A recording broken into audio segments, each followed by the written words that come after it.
I am Vijay Lashkar. Welcome to my channel Grammar World.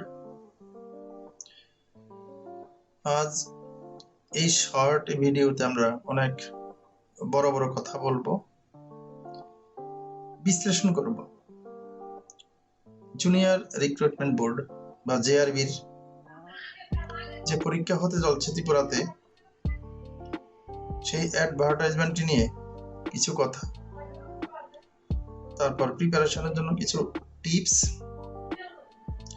এই অ্যাডভার্টাইজমেন্টের মধ্যে কি কি শর্টকামিংস রয়েছে সেগুলি, আর এই পরীক্ষা বেকারদের কিভাবে উপকার করতে পারে সেটা, এগুলি আলোচনা করব। তাহলে প্রথমেই বলছি, দেখো, এই যে অ্যাডভার্টাইজমেন্টটা, সেটা একটা বাল্ক রিক্রুটমেন্ট আমরা বলতে পারি, বড় ধরনের একটা রিক্রুটমেন্ট। একসাথে এত সংখ্যক পোস্ট পরীক্ষা দিয়ে ত্রিপুরাতে কখনো আর এমন চাকরি হয়নি। And in that respect, this one is the biggest opportunity for the job seekers of Tripura. এই যে বারে বারে ত্রিপুরা ত্রিপুরা বলছি, সেটা কি আমি ঠিক বলছি? তার জন্য একটু চোখ ফিরিয়ে নেওয়া যাক সেই অ্যাডভার্টাইজমেন্টের মধ্যে। আচ্ছা, এই অ্যাডভার্টাইজমেন্টের মধ্যে প্রথমে আমি আসছি কি সিলেবাসের ব্যাপারটাতে। একটা সিলেবাসটা আমরা দুইটা ভাগে ভাগ করতে পারি, একটা হলো পেপার 1 আর একটা হলো পেপার 2, যেরকম ভাবে জেআরবি দিয়েছে আর কি, জুনিয়র রিক্রুটমেন্ট বোর্ড। আসলে এই জেআরবির বয়সও কম, নতুন জন্ম নেওয়া এই শিশু জেআরবি কি করেছে সেটাই আমাদের দেখার ব্যাপার। প্রথম যে অ্যাডভার্টাইজমেন্ট দিয়েছিল সেটা তো কারোরই কোনো অজানা নেই। পেপার 1 ইংলিশ আর পেপার 2 হলো general knowledge and current affairs. Paper 2 খুব সুন্দরভাবে ক্লারিফাই করা আছে কি কি থাকবে সবকিছু, MCQ type questions, general knowledge and current affairs. Current affairs এর মধ্যে থাকছে কি ইন্ডিয়ান হিস্ট্রি, জেনারেল নলেজের মধ্যে এলিমেন্টারি নলেজ দিয়ে Indian history, Indian geography and constitution of India, এই তিনটার উপর জেনারেল নলেজ থাকছে। তারপরে তোমার দিয়ে দিচ্ছে কি matter of experience, current events and problems with special reference to India and world, helping the development of curiosity and interest among the youths. এই যে কারেন্ট অ্যাফেয়ার্স থাকছে, সেই কারেন্ট অ্যাফেয়ার্স কি ন্যাশনাল না ইন্টারন্যাশনাল সেটাও ক্লারিফাই করেনি এই junior recruitment board. কিছু দেখা যাচ্ছে? ওকে,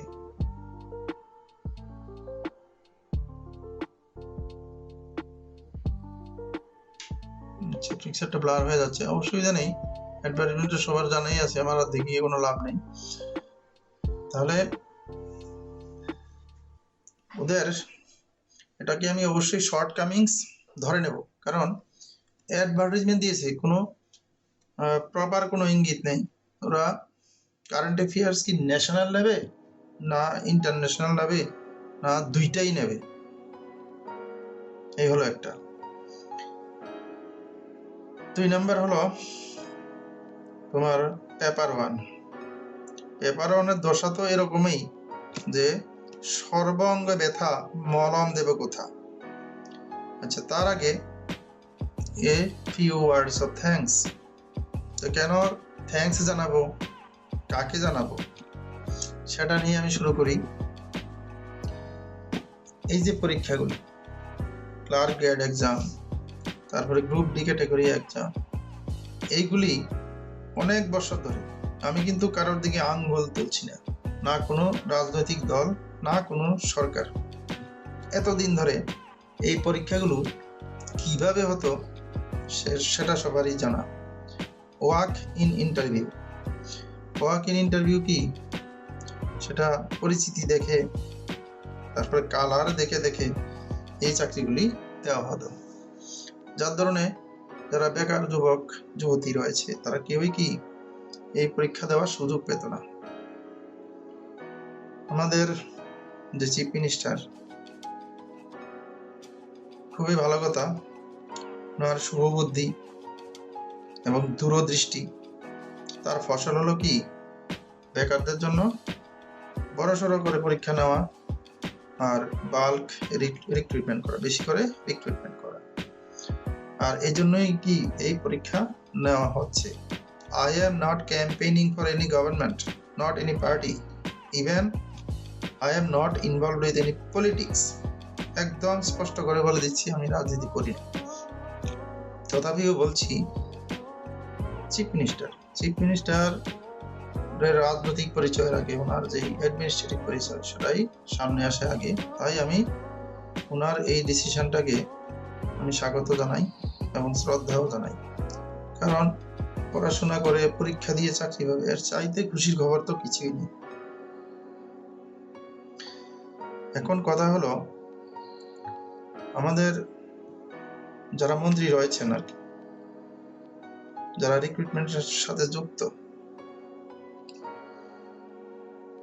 ওরা কি এই ব্যাপারে অ্যাওয়্যার আছেন যে অ্যাডভার্টাইজমেন্টটা কি দেওয়া হয়েছে? যদি থেকে থাকেন তাহলে কিছু কথা রয়েছে, আর যদি এই ব্যাপারে সচেতন বা অ্যাওয়্যার না হয়ে থাকেন তাহলেও কিছু কথা রয়েছে। আমি জানি যে পলিটিক্যাল এক্সিকিউটিভস যারা এখন রুলিং এ রয়েছেন তারা চাইছেন যে পরীক্ষা খুব সুন্দরভাবে হোক এবং বেকার যুবক যুবতীরা, আনএমপ্লয়েড ইউথ যারা রয়েছে তারা পরীক্ষা দিয়ে চাকরিটা পাক, এবং এতে দলের এবং সরকারের ভাবমূর্তি ভালো হয়ে যাবে। কিন্তু অ্যাডভার্টাইজমেন্ট কি সেই কথা বলছে?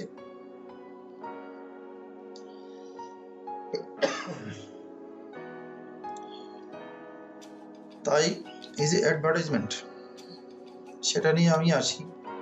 অ্যাডভার্টাইজমেন্ট দেওয়ার পর পরীক্ষার ডেট দেওয়ার মধ্যে কতটুকু সময়? আমরা জানি এই 12ই মার্চ, আজ আমি ভিডিও করছি, ডেটটা হলো গিয়ে আমি এখানে এই মোবাইলে তো এখন আজকে 8 তারিখ, মার্চ 8, 12 তারিখে শেষ হয়ে যাবে অ্যাপ্লিকেশন, অনলাইন অ্যাপ্লিকেশনের ডেট শেষ হয়ে যাবে, ডেডলাইন। আর পরীক্ষার ডেট দিয়ে দেওয়া হয়েছে 25। তাহলে এই যে পরীক্ষার অ্যাপ্লিকেশনের লাস্ট ডেট দিয়েছে মার্চ 12, এপ্রিলে পরীক্ষা। দ্যাট মিনস অ্যাপ্লিকেশন থেকে পরীক্ষা নেওয়া পর্যন্ত সময়টা কতটুকু? সময়টা হলো মাত্র এই 1.5 মাস, এর বেশি হবে না, 1.5 মাস হবে না। তো 1.5 মাসে তোমরা কিভাবে প্রিপারেশন নেবে তার জন্য আমি টিপস তোমাদেরকে দেব। কোচিং এ আসতে হবে কোনো কথা নেই, আর যারা কোচিং এ যাচ্ছ তাদের জন্য আমার কাছে আসতে হবে এমন কোনো কথা নেই, আমি টিপস দিয়ে দেব। তার আগে এই যে অ্যাডভার্টাইজমেন্টটা, এটা কি কি শর্টকামিংস এবং কি কি দরকার, আর গভর্নমেন্টের কি কি ক্লারিফিকেশন দরকার, এটা জেনে রাখা ভালো, যাতে ওনারা দয়া করে এটা ভেরিফাই করেন আর এটা সম্ভব হলে এটা পাল্টে দেন।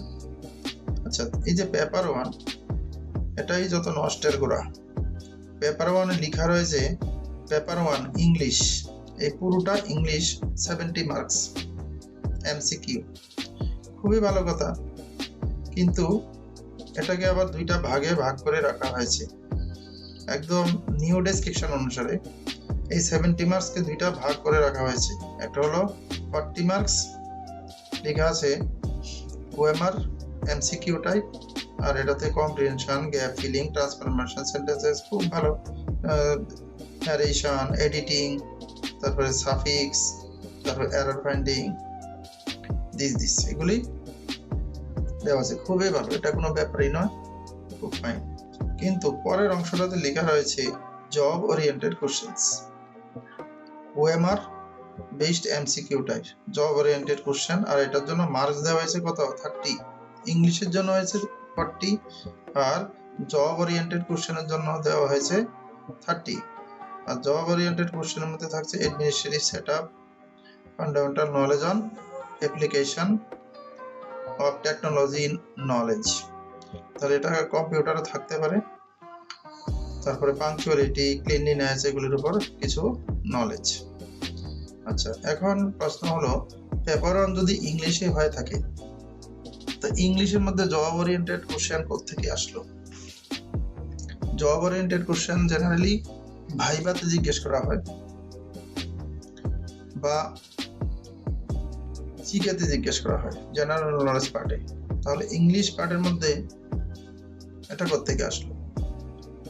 তাই এই শিশু জেআরবি কে আমি বলবো, চাইল্ডিশ জেআরবি, সেটাকে বলবো যে অ্যাডভার্টাইজমেন্টটা ক্লিয়ারিফাই করে দিতে, যাতে আনএমপ্লয়েড ইউথ যারা আছে তারা বুঝতে পারে যে ওদের আদৌ কি করতে হবে।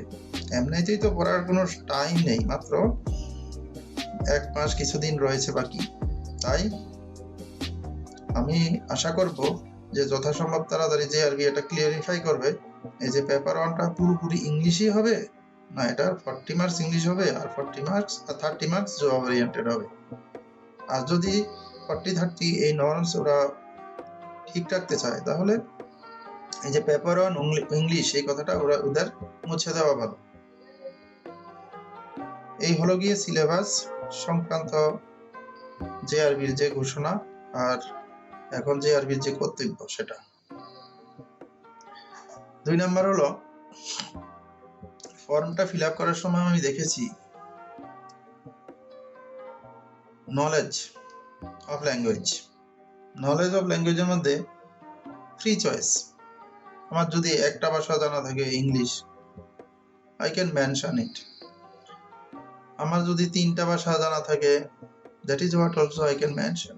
এগুলি আমি ফর্মের মধ্যে উল্লেখ করে দিতে পারি। আচ্ছা, কিন্তু অ্যাডভার্টাইজমেন্টের কোথাও এই কথা বলে নেই যে preference will be given to those who are conversant and who have knowledge in speaking and writing Bengali language. তাহলে বেঙ্গলিদের যারা ভাষাভাষী রয়েছে, লিখতে পারে, বলতে পারে, ওদেরকে কোনো বেশি অ্যাডভান্টেজ প্রেফারেন্স দেওয়া হবে কিনা এই ব্যাপারে কিন্তু বলা নেই। আর আমার ইঙ্গিতটা কোথায় সেটা জেআরবিও বুঝতে পারছেন, তারপরে যারা আনএমপ্লয়েড ইউথ আছে তারাও কি সেটা বুঝতে পারছে। তাহলে আমি কি বলতে চাইছি, এখন ভারতবর্ষের প্রতিটি স্টেট গভর্নমেন্ট কি করছে, যাতে বাইরের কেউ এসে ইন্টারস্টেট, দ্যাট ইজ বাইরের কেউ এসে তাদের সাথে কম্পিট ভালোভাবে না করতে পারে, তাই ল্যাঙ্গুয়েজ দিয়ে গেমটা খেলছে। আর 28 স্টেটস কি করছে, একদম সরাসরি অ্যাডভার্টাইজমেন্ট দিয়ে বলে দিচ্ছে যে PRTC of the state, that is state domicile is required। আর আমরা কি করেছি, চাকরি দেব ভালো কথা, একবারে মন বড় করে সারা শরীরটাকে আমরা মন বানিয়ে আমরা অ্যাড দিয়ে ফেলেছি যে চাকরি তো দেব, আমরা আমাদের দরজা সারা ভারতবর্ষের জন্য খুলে দেব। আর্টিকেল 36 সেটাকে আমরা অনার জানিয়েছি, রাইট টু ওয়ার্ক। যে কোনো জায়গাতে আমরা সরকারি চাকরি করতে পারবো, কাজ করতে পারবো। Very nice. কনস্টিটিউশনের প্রতি যে এত ওবিডিয়েন্স, শ্রদ্ধা, খুবই ভালো। আমিও কিন্তু কনস্টিটিউশনকে স্যালুট করি। তার মানে এই নয় যে একমাত্র আমিই করবো, দ্যাট ইজ ত্রিপুরাই করবে, অন্যরা করবে না। ত্রিপুরাতে কর্মসংস্থানের কি সুযোগ রয়েছে এটা তো সবারই জানা। না আছে কোনো বড় ধরনের ফ্যাক্টরি, ইন্ডাস্ট্রি। ত্রিপুরার ছেলেমেয়েরা কি করবে, কি করে খাবে? চাকরি, সুন্দর এই গভর্নমেন্ট একটা চাকরির সুযোগ এনেছে, কিন্তু ল্যাটারাল এন্ট্রি, বিভিন্ন রাজ্যের যারা ক্যান্ডিডেট রয়েছে, আনএমপ্লয়েড ইউথ রয়েছে, তারাও এখানে এসে কি অ্যাপ্লাই করে চাকরিটা নিয়ে নিতে পারবে। তারপরে হলো গিয়ে কি করে এটা অ্যাভয়েড করা যেত। প্রথম যে সিলেবাসটা ছিল যেটা বাদ দিয়ে নতুন করে আবার ক্লারিফিকেশন করা হলো যে ইংলিশের ব্যাপারটা। প্রথমে 40 মার্কসের ডেসক্রিপটিভ ইংলিশ ছিল, ডেসক্রিপটিভ ইংলিশের সাথে বেঙ্গলি ট্রান্সলেশন ছিল। It was the trump card of the government, JRBT. তো এই শিশু জেআরবিটি কি করলো, বেঙ্গলি ট্রান্সলেশনকে সরিয়ে দিল একবারে। and it was done to facilitate home, কাদের সুবিধার জন্য এটা করা হলো? রাজস্থান গভর্নমেন্ট, তারা স্টেট গভর্নমেন্টের যে জবগুলি রয়েছে আগে 60-40, অর্থাৎ বাইরের স্টেটের জন্য 40% রাখতো, কিন্তু এখন কি ওরাও 100% লগ সিস্টেমে এগোচ্ছে। আর অন্যান্য স্টেটগুলি ইনক্লুডিং ওয়েস্ট বেঙ্গল সবকিছুতেই দেখা যাচ্ছে কি এই যে জেনারেল ক্যাটাগরির যে চাকরিগুলি, জেনারেল ক্যাটাগরি আমি বলতে ইঞ্জিনিয়ারিং বা টেকনিক্যাল গ্রেডের চাকরি নয়, এই যে চাকরিগুলি স্টেট গভর্নমেন্ট চাকরিগুলি, এগুলি কি আমাদের লোকাল ক্যান্ডিডেটস যারা আছে ওদেরকে প্রেফারেন্স দিলে এখানে যারা বেকার রয়েছে, আনএমপ্লয়েড ইউথ রয়েছে, তাদেরই অনেক ভালো হতো। তাই এখনো সময় আছে, লাস্ট ডেট পেরিয়ে যায়নি। আর জেআরবির কাছে এখনো ক্ষমতা রয়েছে অ্যাডভার্টাইজমেন্টকে চেঞ্জ করার। তাই আমি আশা করব দয়া করে অন্তত বেঙ্গলি ল্যাঙ্গুয়েজের উপর 20 মার্কস রেখে দিন, বেঙ্গলি ল্যাঙ্গুয়েজ কম্পালসারি হিসাবে। তাহলে দেখা যাবে, যেমন আমরা মধ্যপ্রদেশে গিয়ে পরীক্ষা দিতে পারবো না, মহারাষ্ট্রে গিয়ে পরীক্ষা দিতে পারবো না ওদের স্টেট গভর্নমেন্টের পরীক্ষা, তাহলে আমাদের স্টেট গভর্নমেন্ট পরীক্ষাতে আমরা ওদেরকে কেন নিমন্ত্রণ করে বা ওদেরকে কেন সুবিধা দিয়ে দেব? I am not racial, I am not colonial, আমি দেশকে ভালোবাসি, নো ডাউট। কিন্তু ওরা যেহেতু সবকিছু বন্ধ করে দিয়েছে, আমরা কেন এটাকে খুলে দেব? আমাদের স্টেট সেটাও তো it is our burden with unemployed youth. তাই আমি এই যে শুভ বুদ্ধি সম্পন্ন মিনিস্টার্স রয়েছেন, চিফ মিনিস্টার আছেন, ওনাকে রিকোয়েস্ট করবো যে আপনি জেআরবিটি কে বলুন যাতে বেঙ্গলি রেখে দেয়, বেঙ্গলি রেখে দেয়। আর এই পার্টটা ডেসক্রিপটিভ বা বেঙ্গলির মধ্যেও এমসিকিউ টাইপ করার মতো অনেক কোশ্চেন রয়েছে। তারপরে এই একটা ক্লজের মধ্যে যাতে এটা রেখে দেয় যে knowledge of Bengali will be given আউটমোস্ট preference, এটা রেখে দেয়, তাহলেই তো লেখা চুকে গেল। ওকে, এটা হলো গিয়ে অ্যাডভার্টাইজমেন্ট আর জেআরবির কি কর্তব্য আর গভর্নমেন্ট কি করতে পারেন সেটা। এখন আমি আসছি যে টিপস ফর প্রিপারেশন। দেখো, আমি 3 দিন বাদ দিয়ে একদিন, that is once in 3 days, একটা সপ্তাহকে আমি যদি তোমার 2টা ভাগে ভাগ করি, তাহলে আমরা এখন টোটাল ধরো 12 স্ল্যাবস আমরা পাবো, 12 থেকে 16 স্ল্যাবস আমরা পাবো। 12 স্টেপস তোমার ওভারঅল প্রিপারেশন আর 4 স্টেপস রিভিশন, এটার জন্য আমি রেখে দিই। তাহলে দেখো, এই যে ইংলিশ আছে না, সেটা কিছু কিছু রয়েছে মুখস্থ বিদ্যা, যেমন অ্যান্টোনিম, সিনোনিম, ওয়ার্ড সাবস্টিটিউশন, তারপরে প্রেফিক্স, সাফিক্স, এগুলি সবই মুখস্থ বিদ্যা রয়েছে। প্রিপোজিশনের যে অ্যাপ্রোপ্রিয়েট পজিশন, এগুলিও মুখস্থ বিদ্যা। এগুলি বেঙ্গলি মিনিং সহ তোমরা শিখবে, তাহলে তোমাদের অনেকদিন মনে থাকবে। আর কনসেপচুয়াল যেগুলি আছে, এগুলি ধারণা ভিত্তিক, যেমন গ্রামার, টেন্স, তারপরে তোমার what kind of sentence, that is the kinds of sentence, subject verb concord, conceptual preposition, এইসব যে ব্যাপারগুলি, এগুলি তোমার ইংলিশ ক্লাসরুমের দরকার হবে, আর না হয় কোনো একজন মেন্টর বা টিচারের দরকার হবে। এগুলি তোমরা বুঝে নাও ভালো করে এবং পড়ে নাও। তারপরে আসছে গিয়ে জিকে এবং কারেন্ট অ্যাফেয়ার্স। জিকে তোমরা যে হিস্ট্রি, জিওগ্রাফি আমি বলবো যে তোমরা শুধুমাত্র রিভার্স, মাউন্টেন্স, তারপরে কমার্শিয়াল জিওগ্রাফি, যেটা নাকি যে তোমার বাগিচা বা ফসল, এগুলি, তারপরে ধান চাল, এগুলি ড্রেনেজ বা নদী টদি, এগুলি তারপরে এগুলি ভালো করে করে নেওয়া, এটা ইম্পর্টেন্ট রয়েছে। তারপরে থাকছে গিয়ে তোমার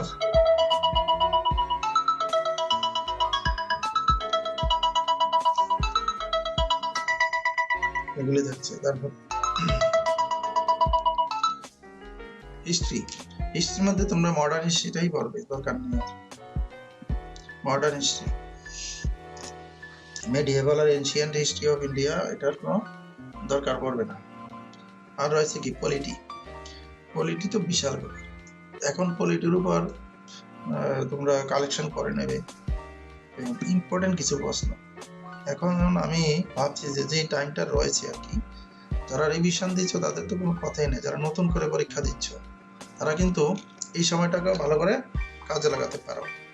কিভাবে কাজে লাগাবে তোমরা, ঠিক যেমন হিস্ট্রি, জিওগ্রাফি আর হলো পলিটি 500 করে 1500 কোশ্চেন তোমরা এখন শিখে ফেলতে পারো।